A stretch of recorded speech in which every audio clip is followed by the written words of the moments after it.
lo dijo en la primera hora. Bueno, profundicemos con los que saben, con los especialistas en la materia sobre justamente este escenario de juicio político, la expectativa de la Corte Constitucional, el procedimiento empleado en estos días que muchos seguramente no conocíamos. Mira, a ver qué es lo que son las cosas. El día sábado hice unas consultas y publiqué un tuit sobre qué pasaría, imaginándome, ¿no? El sábado, qué pasaría si la ponencia de la doctora Núquez no tenía los votos. El respaldo. Ajá. Y yo, por ejemplo, ahí conocí el procedimiento. Yo me imaginé, pensaba que el informe no era vinculante. O sea, más o menos el procedimiento parlamentario, pero ha sido totalmente distinto. Y por eso tenemos otro ponente. El sábado como que me anticipé, resulta que el lunes ocurrió esto. Jimena Ron Herráez está con nosotros, constitucionalista, a quien queremos agradecerle por su presencia acá. Y telemáticamente conectados desde Guayaquil y Cuenca, aunque los dos entiendo que son cuencanos, la doctora Pamela Aguirre desde el Manso Guayas, y el doctor Sebastián López Hidalgo desde Cuenca. Gracias por acompañarnos a los dos telemáticamente. Y empiezo con Jimena Ron. ¿Cómo analizamos este escenario? Lo que ha pasado en la Corte Constitucional el lunes, lo que debería pasar, yo no sé si hasta mañana, que se entiende que son los 6 días, pero había una discusión sobre si ese plazo de 6 días con la designación del nuevo ponente volvía a foja cero o debe cumplirse todo esto dentro de los 6 días originales. Doctora, bienvenida. Buenos días, Fabricio, Belkis, buenos días a mis compañeros también y a los que nos escuchan. A ver, yo creo que es un escenario que en efecto debió haberse previsto, ¿no es cierto? Porque hay algo que yo siempre señalo y es que la Corte Constitucional es un órgano jurídico, pero también es un órgano político, es un órgano jurídico-político, precisamente por la trascendencia de las decisiones que toma. De manera que, además del debate jurídico que tiene al interior del Pleno de la Corte Constitucional, también hay decisiones que tienen que analizar el tema de los efectos sociales y políticos, y también se toman decisiones por votación, como, digamos, haciendo un poquito la analogía como ocurre en la Asamblea Nacional.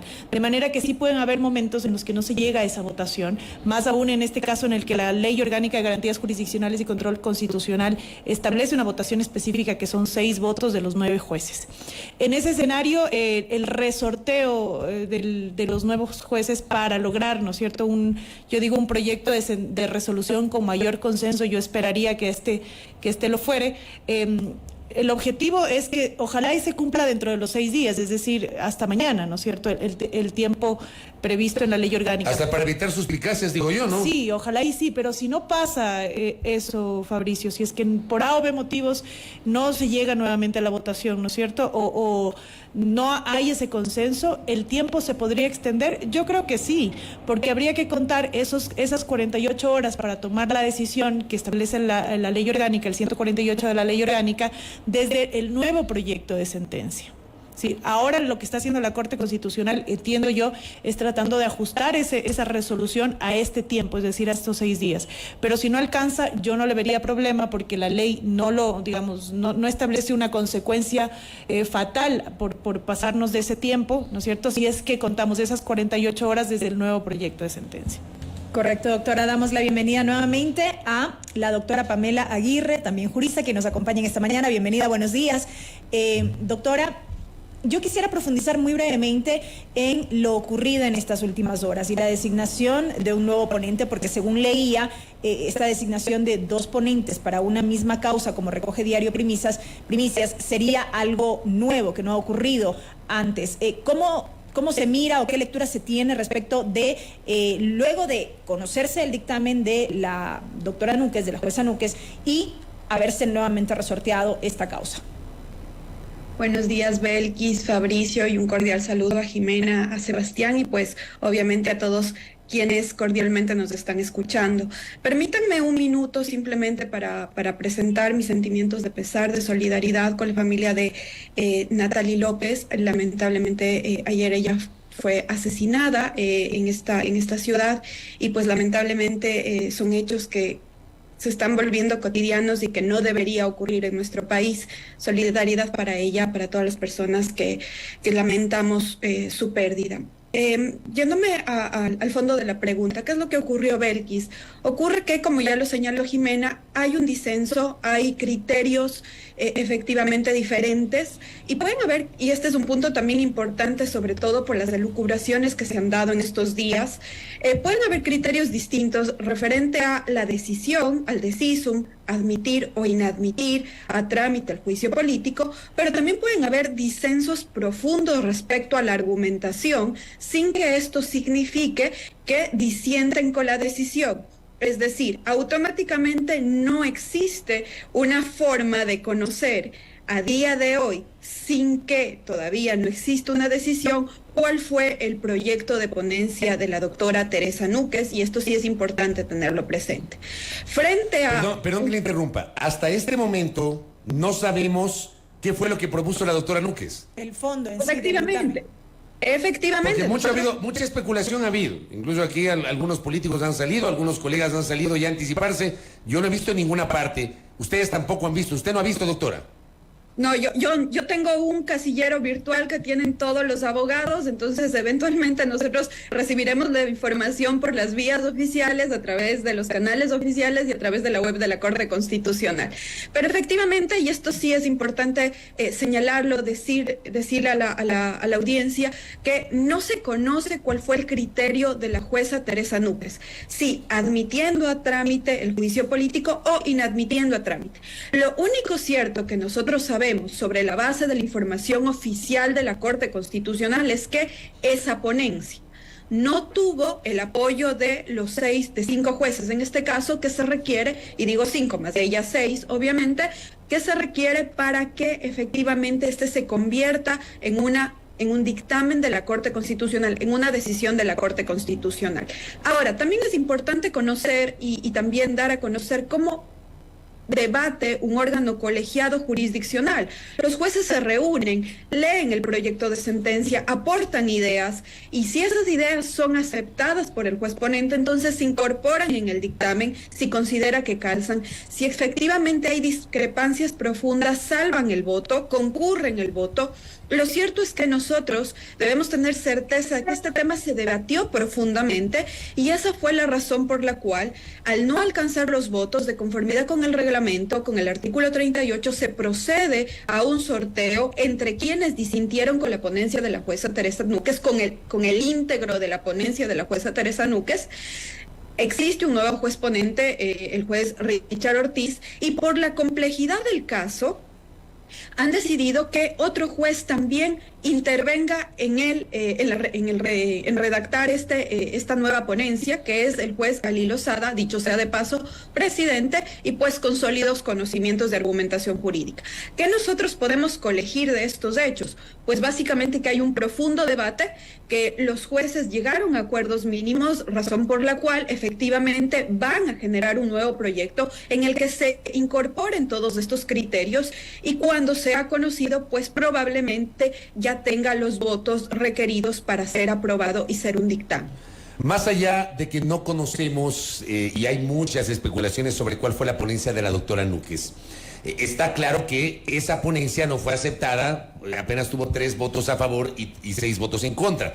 Pero aquí hay una discusión por la cual algunos nos han dado palo. Me han dado palo a mí, también han dado palo al doctor Sebastián López en su cuenta Twitter. Porque claro, hay gente que asume que automáticamente esos 6 votos que no respaldaron la ponencia de la doctora Núquez, significa que esos 6 votos van a apoyar probablemente un proyecto de dictamen que implique el aceptar el dictamen de admisibilidad y dar paso al juicio político.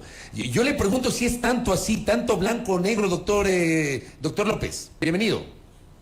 Muy buenos días, querido Fabricio. Un saludo a Belkis y a nuestras colegas que nos acompañan esta mañana, Pamela y Jimena. Efectivamente, yo creo que es muy apresurado, como bien lo ha sugerido una de nuestras colegas acá esta mañana, creo que es apresurado tener que colegir efectivamente que al no haber un voto calificado, una mayoría calificada de 6 votos en la Corte Constitucional, lo que tendríamos ahora simplemente es un dictamen de admisibilidad simplemente en la Corte Constitucional. Me parece ser que el hecho destacado y favorable de este desacuerdo a nivel de la Corte es la evidencia de que la Corte se encuentra deliberando, se encuentra discutiendo, y eso hay que poner énfasis respecto al máximo órgano de control y administración de justicia constitucional.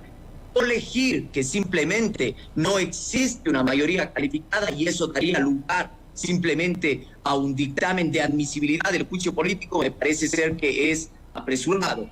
Y digo esto porque muy probablemente, vamos a especular también acá un poco, muy probablemente se deba a que el dictamen de la jueza Núquez, vamos a pensar que atacaba cuestiones de forma.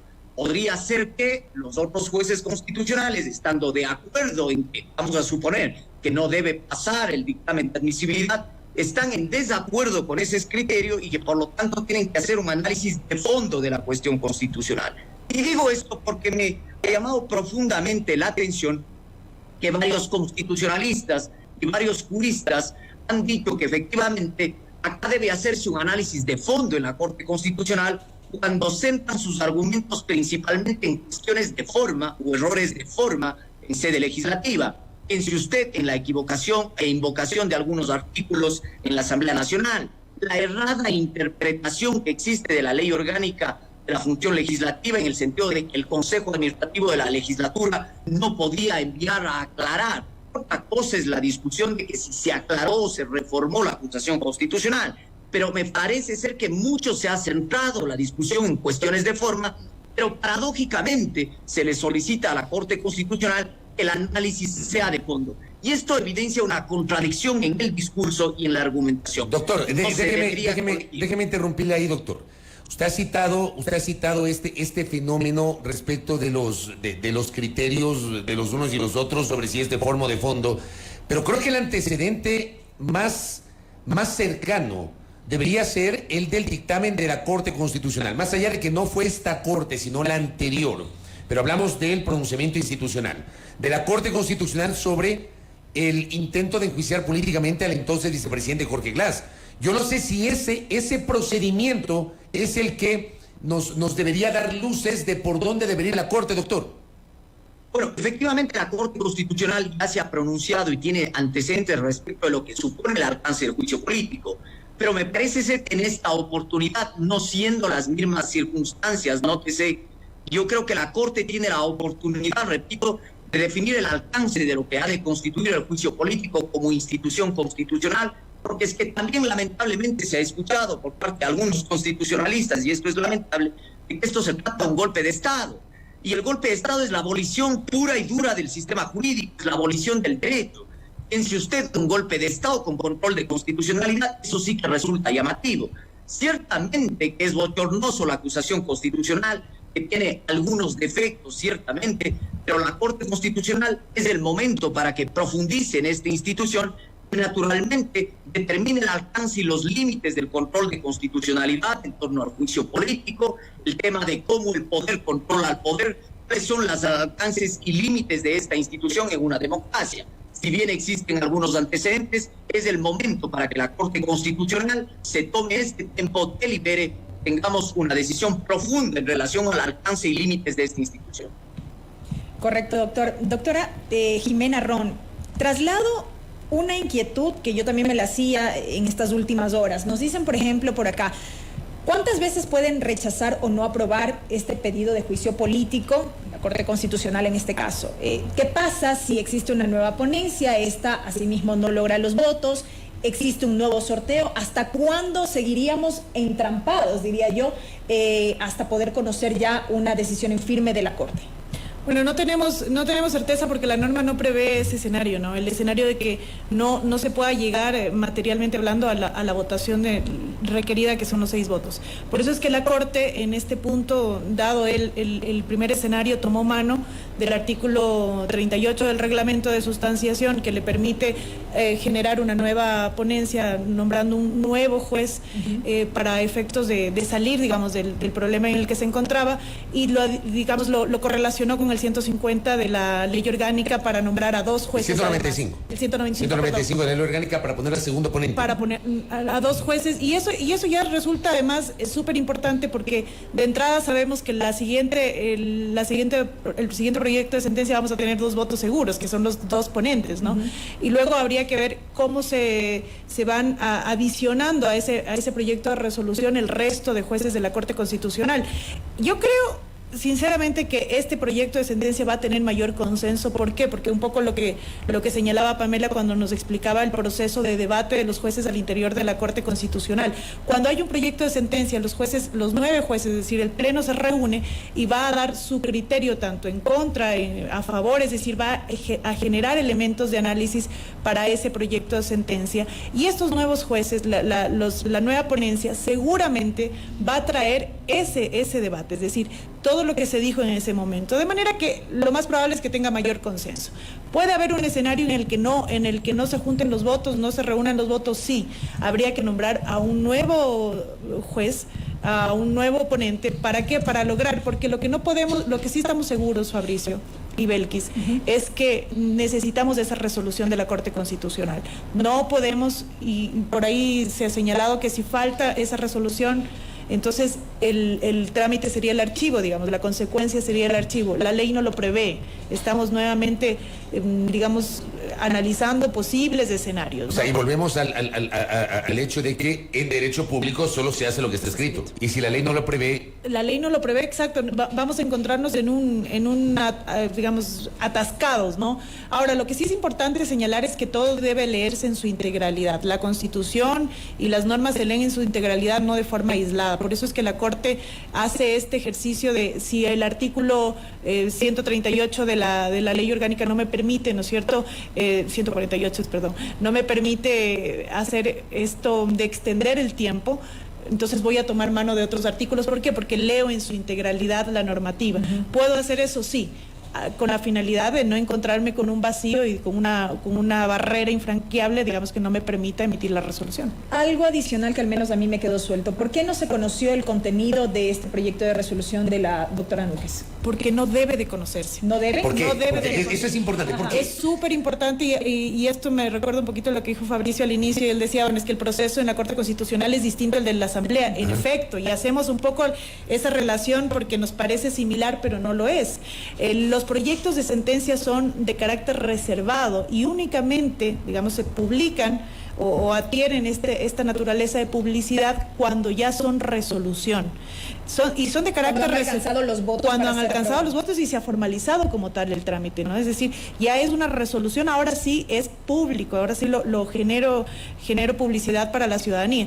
De lo contrario, no, es cuando es un insumo, es un proyecto de sentencia, es un proyecto de resolución, es de carácter reservado, no solamente para la ciudadanía, sino para la misma gente dentro de la Corte Constitucional. Por eso es que es súper raro, es súper extraño que de alguna manera haya salido alguna información relativa a ese proyecto de sentencia que es estrictamente reservado, y tiene una razón de ser, es precisamente para no generar especulación, para no generar expectativas respecto de algo que no se ha formalizado. Ahora bien, y le pregunto a Pamela Aguirre, porque esto también se ha empezado a comentar. ¿Cabe o no cabe el denominado dictamen ficto, doctora Pamela Aguirre? O sea, si la Corte no se pronuncia, vence el plazo, se entiende por admitido. Algunos sostienen esto. Yo no sé si es loco esto, doctora Pamela Aguirre. A ver, efectivamente, ustedes ya señalaron una norma o señalaron un principio, más bien dicho, de las normas de derecho público, y es que en derecho público las competencias se encuentran estrictamente determinadas tanto en la Constitución como en la ley. Vivimos en un régimen democrático, o al menos aparentemente democrático y Estado de Derecho, por el cual las normas deben ser las que rijan la actuación de los poderes públicos. Y en este caso, si no existe un dictamen, no se sobreentiende que ha sido negado o no se sobreentiende que hay un dictamen ficto. De hecho, este no es uno de aquellos términos que se consideran términos fatales. ¿Por qué? Porque no existe una consecuencia en nuestra legislación frente a la falta de pronunciamiento de la Corte Constitucional dentro de esos 6 días. Como sí ocurre, por ejemplo, ya se ha citado muchísimo el caso de el control constitucional previo que se debe realizar a los dictámenes de convocatoria del referéndum constitucional, por ejemplo. Pero en este caso no existe esa consecuencia. Es decir, ¿qué pasa si después de los 6 días que posiblemente establece la ley, la Corte no se pronuncia? Bueno, no pasa nada, hay que esperar a que se pronuncie, ¿sí? De hecho, de estos términos ilusorios, nosotros tenemos muchísimos en nuestra Ley Orgánica de Garantías Jurisdiccionales. Se establece que la Corte Constitucional, una vez que ha admitido una acción extraordinaria de protección, tiene 20 días para resolver. ¿Cuándo se cumple ese término? En casi ningún caso, con excepción del caso de Jorge Yunda. Es decir, entonces, y por eso la Corte ha perdido competencia para resolver todas esas acciones extraordinarias de protección. No lo ha perdido. ¿Y por qué? Porque sigue ejerciendo jurisdicción sobre ese caso y es necesaria una decisión. De hecho, decir me parece tan aventuradamente que va a haber un dictamen ficto es desconocer el ordenamiento jurídico, es pasarse por el gorro las normas procedimentales y sobre todo la Constitución, Fabricio, porque el artículo 129 dice que la Corte Constitucional decide sobre la admisión o inadmisión. Entonces, si no tenemos una decisión expresa, aquí no cabe decisiones tácitas, aquí no cabe dictámenes fictos, si no tenemos una decisión expresa de la Corte, inadmitiendo o admitiendo a trámite el juicio político, no se puede continuar con el procedimiento. Y según veo, en este mismo criterio coincide el doctor Sebastián López. Sí, Belkis, efectivamente, no cabe un dictamen ficto, puesto que esto sería suponer o suplantar a la voluntad expresa que debe ser manifiesta de la Corte Constitucional. Imagínense ustedes lo que sería acá suponer una admisibilidad o no respecto a un pronunciamiento de la Corte Constitucional. Tanto la Constitución de la República como la Ley Orgánica de Garantías Jurisdiccionales y Control Constitucional expresamente establecen incluso una mayoría calificada al interior de la Corte, 6 de 9 jueces quienes tendrán que pronunciarse. La consecuencia es tal que hoy mismo tenemos un nuevo juez ponente o 2 nuevos jueces ponentes teniendo que sustanciar la causa constitucional. No cabe ningún dictamen ficto respecto de este pronunciamiento que debe ser expreso de la Corte Constitucional, aun cuando ciertamente deberían cumplirse los plazos y los términos establecidos tanto en la ley como en el reglamento de trámite de expedientes de la Corte Constitucional. Yo creo que el día de hoy, o a más tardar el día de mañana, tendremos ese pronunciamiento de la Corte Constitucional. Yo también estoy seguro de eso, porque detrás de todo lo que puede pasar en la Corte está el país expectante de aquello. Solamente una cosa más, doctor López, y también le pregunto a Pamela Aguirre, porque acá me plantean algo que parece loco, pero digo, en este país de locos cualquier cosa es posible. Me dice, hasta que ya no tengamos jueces que puedan verlo de 9, o si sigue el limbo otra ronda de 9, o sea, planteémonos este escenario loco de que el proyecto de dictamen de la doctora Núñez no tuvo los votos, el proyecto del doctor Ortiz no tiene los votos, el proyecto del doctor Lozada no tiene los votos, y así vamos en esta ronda. ¿Eso es loco o es posible, doctor López? Bueno, a ver, ciertamente en el Ecuador hemos visto cuestiones que llaman la atención en materia política y constitucional. Yo diría que está dentro de una de las posibilidades, pero no es una de aquellas que se vean como admisibles en la actual conformación de la Corte Constitucional. O sea, por la composición de la Corte. Por la composición del órgano y porque efectivamente la Corte ha dado buena cuenta de que es un órgano responsable en atención a los términos y al despacho de las causas que se invocan. Ahora, ciertamente que acá la Constitución no puede ser interpretada de manera antojadiza, de manera fragmentaria, con un doble rasero. Yo creo que la Corte Constitucional tendrá un pronunciamiento expreso, naturalmente, y claro, acá vendrá el cálculo político. Fíjese usted desde el Ejecutivo a cómo se está pensando en tiempos políticos respecto a una posible activación de la muerte cruzada, atento a la también posible admisibilidad o no del juicio político.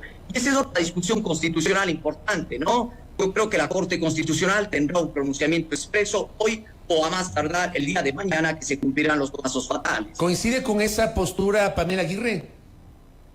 Sí, de hecho, más allá de quiénes son las personas, quiénes son los jueces, como ya se ha señalado, esta Corte ha dado buenas muestras de responsabilidad con su función y con el país. Pero a mí me gustaría evocar a una película muy famosa que forma parte de un debate necesario en la argumentación jurídica, 12 hombres sin piedad. ¿Y qué es lo que uno puede ver en esa película? Y alguien me va a decir, bueno, ¿por qué está hablando de esto? Porque efectivamente, si alguien quiere entender cuál es el razonamiento que puede darse en un proceso judicial, el razonamiento deliberativo o argumentativo, pues puede echar una ojeada a esa película, que es una obra maestra de la argumentación jurídica, para entender que efectivamente, inclusive, yo no sería o no me animaría a señalar que de plano hay 3 jueces en contra frente a la nueva ponencia planteada por el juez Ali Lozada y Richard Ortiz, habida cuenta de que pueden ofrecerse razones sobre las cuales se aglutinen todos los criterios que se debatieron el día lunes y efectivamente se pueda presentar una ponencia y exista una decisión en unanimidad. Es que nada impide aquello. No conocemos la profundidad del debate, no conocemos el ámbito de las disidencias, inclusive eventualmente tal vez la Corte Constitucional, los jueces de la Corte Constitucional decidieron que existe esta disidencia para conformar un mejor proyecto que tal vez lo saquen en unanimidad, es decir, el proceso deliberativo, argumentativo, no lo conocemos y solo lo vamos a poder presenciar cuando tengamos un dictamen de la Corte Constitucional y efectivamente, insisto, inclusive puede darse el caso de que aquellos que tenían una postura totalmente disidente por este voto o esta ponencia puedan votar a favor. Todo es posible dentro de esta capacidad persuasiva que puede generarse dentro de este debate que se da en las altas cortes. Capacidad persuasiva, dice. ¿Coincide con eso Jimena Ron antes del corte? Doctora. Sí, yo solo quería adicionar porque me parece que Sebastián y Pamela tienen toda la razón respecto a que la Corte difícilmente va a entramparse hasta el infinito en esta resolución y yo diría más aún por coherencia, porque no sé si ustedes recuerdan que lo que sucedió con el Consejo de Participación Ciudadana y Control Social que presidía Ulloa, cuando no llegaba la decisión de quién iba a ser el presidente del Consejo de la Judicatura, y la Corte Constitucional de alguna manera lo puso al Consejo de Participación contra las cuerdas y le dijo, usted tiene que decidir, o sea, cómo decida en razón de los votos ya es una cuestión suya, pero tiene que haber esa decisión. Lo propio, digamos, mutatis mutandi con la resolución de la admisión del juicio político por parte de la Corte Constitucional.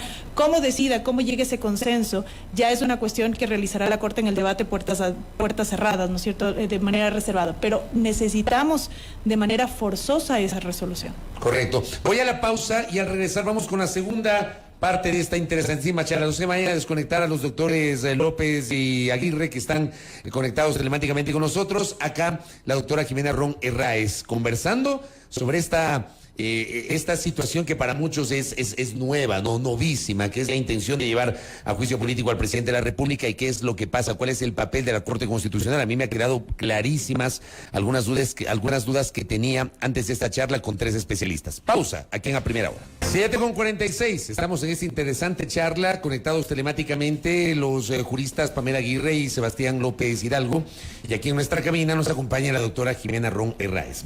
Y ya en esta parte del debate quiero plantearles a ustedes hablar de la muerte cruzada, sobre lo cual se ha dicho mucho en las últimas horas. El Partido Social Cristiano difundió un comunicado en el que dice: el PSC no se presta a dobles juegos. Si la Corte Constitucional, puntualmente, si la Corte Constitucional admite el juicio político, la muerte cruzada no cabe. Ellos dicen sería inconstitucional y carecería de efecto jurídico alguno, según lo dispuesto en los artículos 148 y 424 de la Constitución. ¿Qué dice usted, doctora Jimena Ron?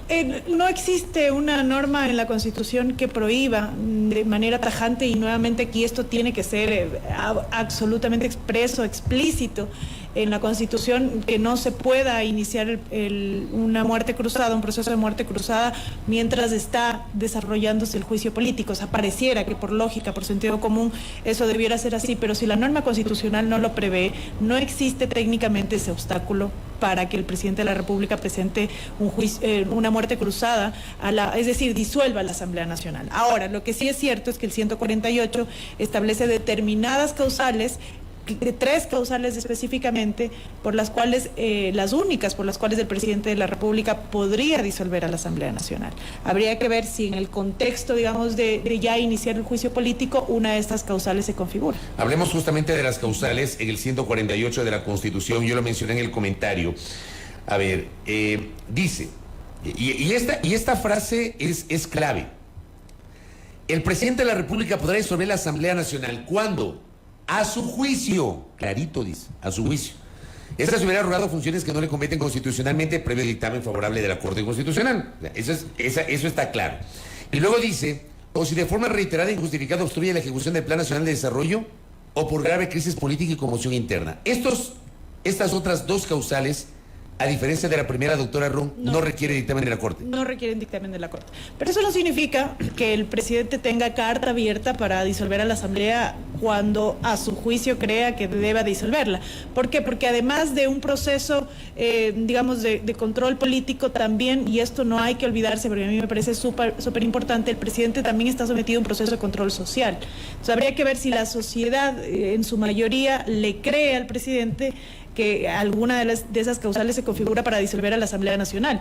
Puede hacerlo, sí, materialmente puede hacerlo, pero ¿cuál sería la consecuencia ya a nivel de protestas sociales, de lo que sucede en la calle, a posteriori le puede suceder al presidente de la República en razón de haber disuelto una Asamblea Nacional sin una causa justificada? Ahora, le pregunto a Pamela Aguirre si eventualmente el presidente de la República, tomando lo que acaba de decir la doctora Jimena Run, podría eventualmente decir, frente a un inminente juicio político, si considera el presidente que es inminente su censura de destitución, invoca el 148 y dice grave crisis política y conmoción interna. Digo, se me ocurre, doctora Pamela Aguirre.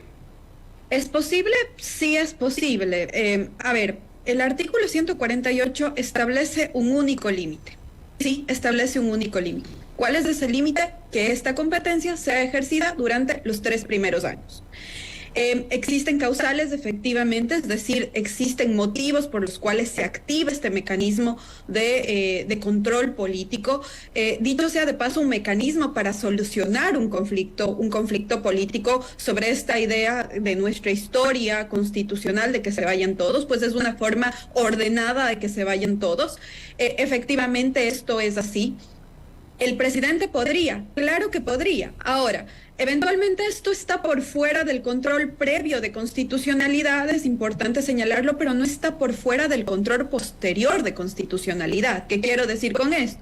Pues bueno, puede darse el caso de que efectivamente el presidente emita su decreto de disolución de la Asamblea, se ejecute ese decreto, pero alguien podría presentar una demanda de acción pública de inconstitucionalidad con medidas cautelares ante la Corte Constitucional para que la Corte se pronuncie. Ahora, es nuevamente judicializar el problema político o la salida política que le están planteando o que se está planteando para un problema determinado. El cálculo político pues escapa de mi análisis. Yo soy una jurista, pero lo que sí puedo señalar es que jurídicamente es posible, sí que es posible. Ahora bien, que pueda darse un fraude a la Constitución, es decir, que el presidente argumente, diga, hay una grave crisis y conmoción interna porque mi destitución va a generar más caos en este momento. Bueno, que para unos esto sea una grave crisis, para otros esto no sea una grave crisis, significa que es una causal subjetiva que va a depender mucho de la argumentación que emita el presidente para poder sustentar este decreto.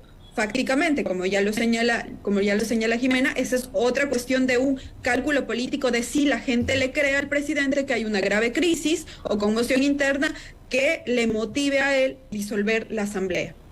Correcto, doctora.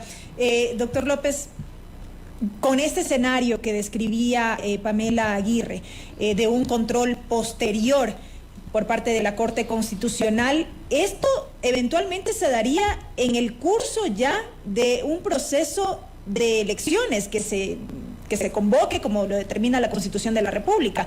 ¿Esto alteraría más la situación política interna del país?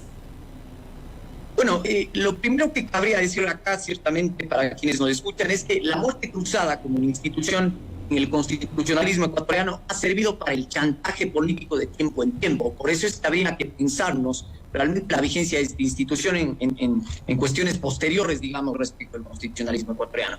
¿Hasta qué punto puede ser invocada la muerte cruzada estando incluso un juicio político? Tal como lo decía Jimena, no existe norma expresa que lo prohíba. Cuidado de caer en la trampa aquí de que si es que no existe norma permisiva, digamos, violaríamos el principio de derecho público. Bueno, es que la muerte cruzada está previsto como facultades del presidente de la República. Esa es la norma que habilita. Lo propio sería de esperarse que una vez iniciado el juicio político no se active la muerte cruzada como un mecanismo para evadir el control político. Puede darse, sin embargo, un control posterior.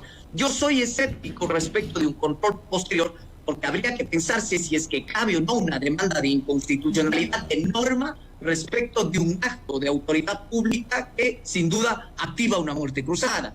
Y más aún teniendo presente que la muerte cruzada, una vez declarada, sin duda surtirá sus efectos de manera inmediata, claro. Se abrirá un periodo de convocatoria. Claro, si el presidente de la República activa el 148, en el ejemplo que le puse a la doctora Pamela Aguirre, doctor López, de tal vez decir, hay una grave crisis política y conmoción interna y disuelvo la Asamblea. Obviamente eso tiene que estar motivado, porque estos dictámenes, estas resoluciones deben estar motivadas constitucionalmente hablando.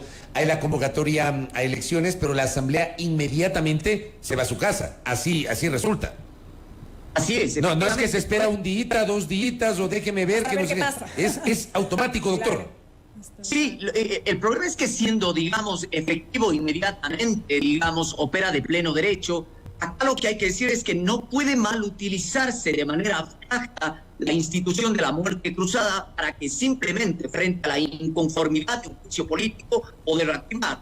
Tendrán que verificarse efectivamente las causales, y acá la Corte Constitucional ya tiene sentada jurisprudencia de lo que supone la grave crisis política y conmoción interna, porque es que yo me pregunto, ¿acaso un proceso de fiscalización política supone una grave crisis política o conmoción interna? ¿Sabe usted la historia democrática del Ecuador? Han habido presidentes que han tenido que enfrentar sin duda congresos hostiles y no necesariamente eso ha supuesto en el estricto sentido una grave crisis política. Esto es propio de un sistema presidencialista en donde naturalmente el poder controla al poder. Invocar la muerte cruzada en abstracto para evadir un juicio político me parece que es reprochable, lamentable, y habría que pensarse, yo soy escéptico respecto de un control de constitucionalidad posterior respecto de la activación de la muerte cruzada. Yo creo que la autocontención constitucional en ciertos momentos es sin duda prudente en estos momentos y habrá que esperar a ver qué pasa y cuál es el dictamen de la Corte Constitucional respecto del avance o no del juicio político. Interesante punto el que plantea, o sea, para evadir un proceso de control político consagrado en la Constitución, echa mano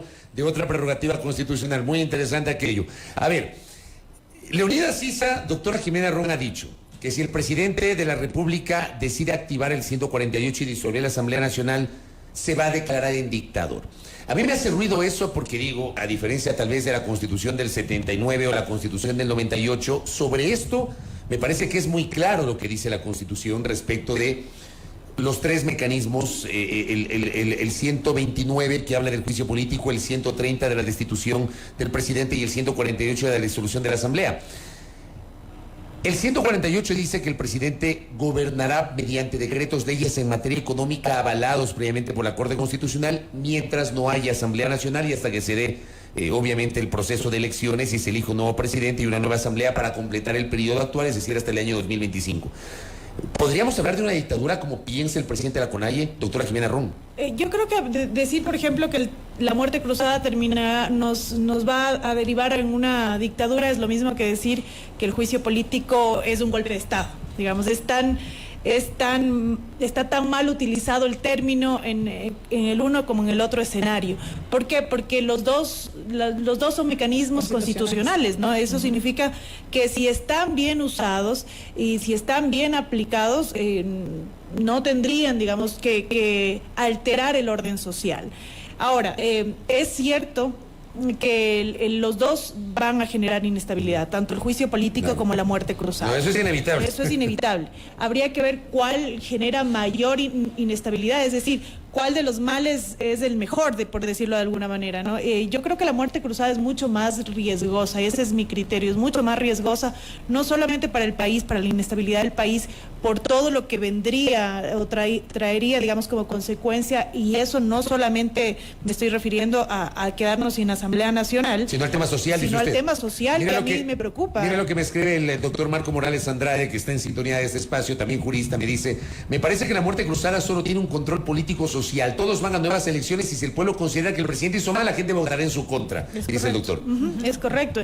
A ver, ¿cuál es el escenario, no? Además de toda la eclosión que puede haber en las calles, que eso empeoraría un escenario que ya es trágico, que es el que tenemos en este momento, sino que además una nueva elección involucraría también un cambio de fuerzas políticas que no necesariamente va a beneficiar al presidente de la República, ni a la gente que está alrededor de él.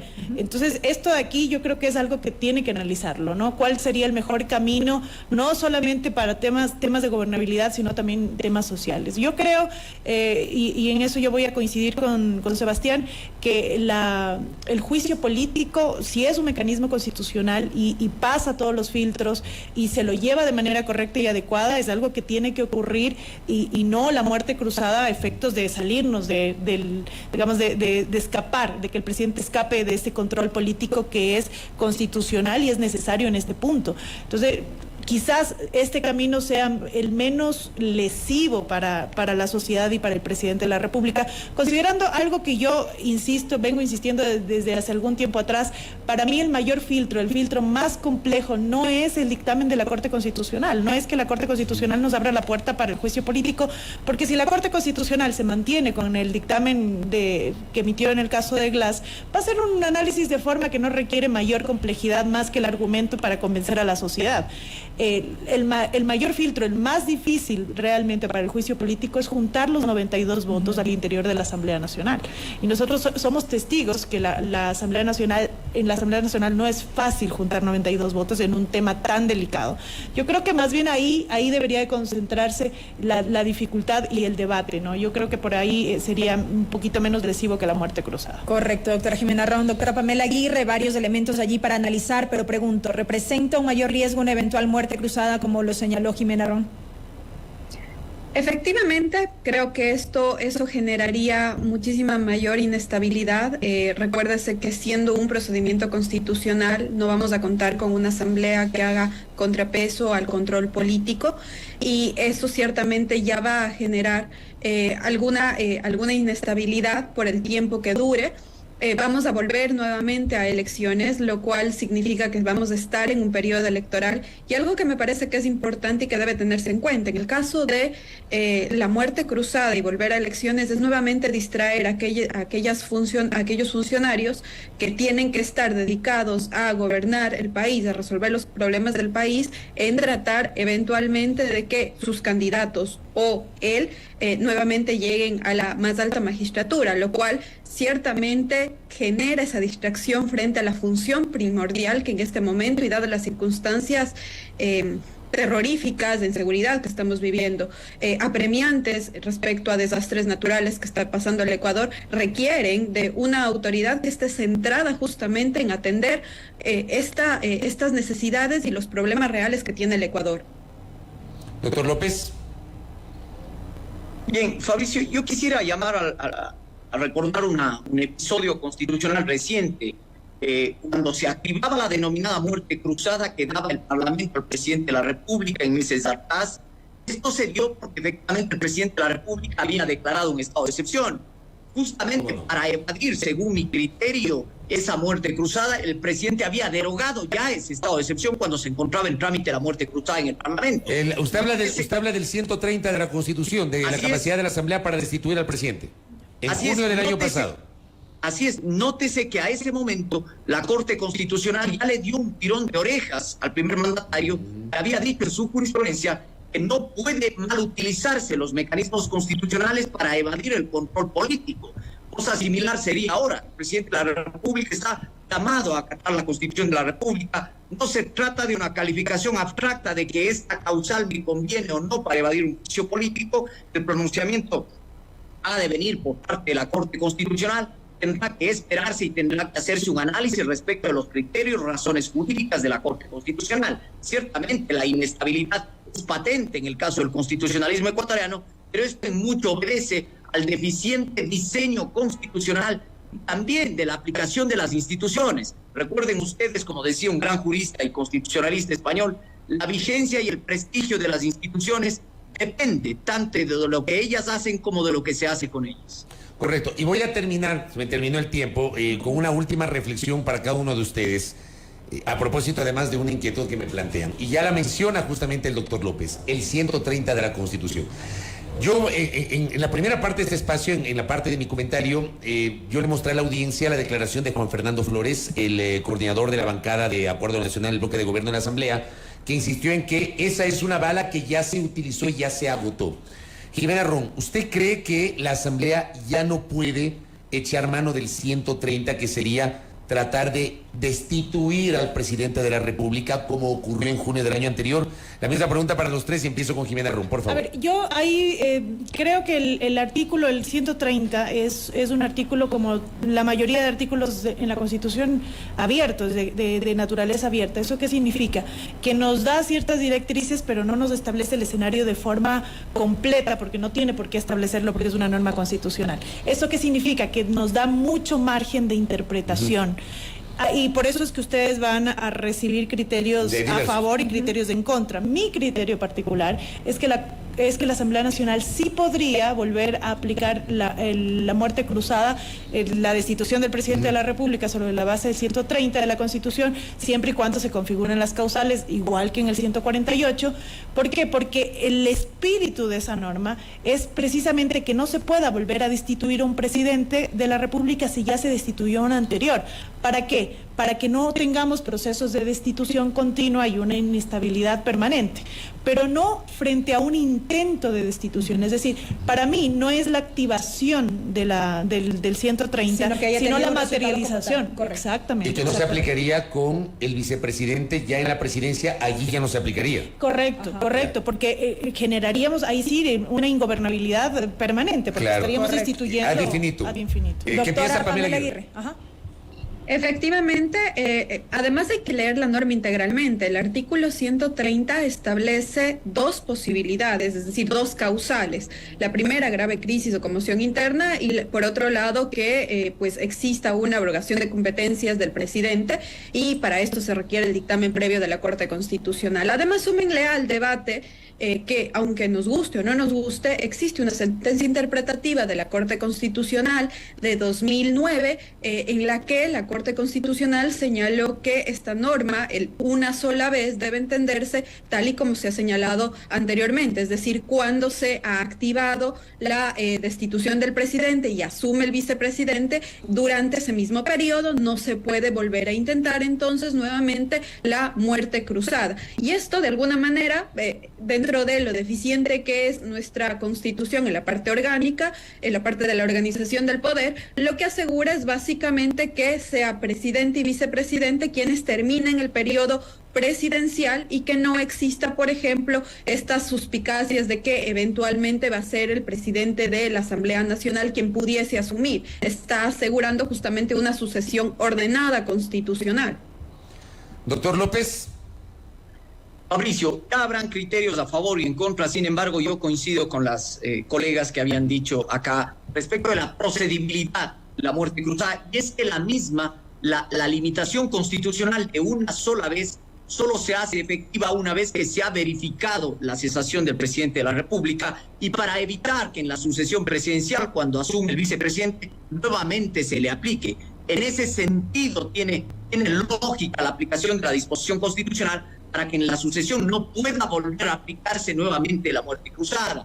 Naturalmente, y piense usted, imagínese lo que sería que simplemente fuera una votación en el seno de la Asamblea Nacional. Bueno, pues diríamos entonces, en una interpretación antojadiza, el presidente quedaría blindado porque simplemente no se obtuvieron los votos en la Asamblea Nacional y por lo tanto no podría aplicarse la muerte cruzada. Una interpretación sistemática y coherente de la Constitución para con la ley, en armonía con la jurisprudencia constitucional, da buena cuenta de que efectivamente la muerte cruzada es posible nuevamente y se verifica cuando se ha producido la cesación del primer mandatario. Ahora, lo grave en este país es que ya se tomarán estos criterios y se pretenderán nuevamente aplicar de manera abstracta y antojadiza, que eso es lo cuestionable, ¿no? Correcto, doctor. Sí, y miren ustedes, los tres coincidieron con esta visión, pero también hay otros juristas que en cambio creen que ya no se puede activar. Como decía la doctora Ron, la norma es absolutamente abierta. Me imagino que si mañana o pasado se pretende aplicar esto, tendrá la Corte Constitucional que emitir algún pronunciamiento. Yo quiero agradecerles porque ha sido para nosotros, para Belkis, para quienes hablan y para la audiencia, enriquecedora esta charla con tres especialistas en la materia. Gracias a la doctora Pamela Aguirre, conectada desde Guayaquil. Gracias al doctor Sebastián López Hidalgo, conectado desde Cuenca. Y gracias a la presencia aquí en el estudio, porque le dije que venga, que me dice telemático, le digo no, tiene que venir a la radio, a la doctora Jimena Ron Herráez. Muy gentil. Gracias a nuestros invitados. Pausa, 8:07. Primera plana. Todas las noticias, todas las voces.